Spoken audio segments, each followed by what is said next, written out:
Hey, welcome to my house. On today's episode... Hey, what's up with the chef coat, Mr. Zinberger? Damn it, Hanzo. All right, today we'll be making... Wait, one more thing. What are those? Focus on the lava cake.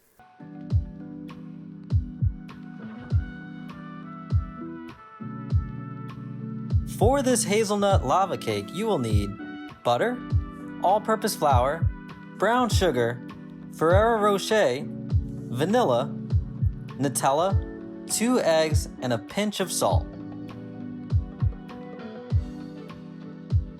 Let's melt our butter and chocolate. Just pop it in the microwave for about a minute. We're going to crush up the Ferrero Rochers now that they've softened up a bit. Add your Nutella and mix it all together. Now let's add the vanilla, brown sugar, salt, flour, and the 2 eggs. Mix it all in together. Now fill your ramekin or Pyrex dish. We're using an 8-ounce dish. Fill it up about 3/4 of the way up. This batch is scaled to make 3 lava cakes.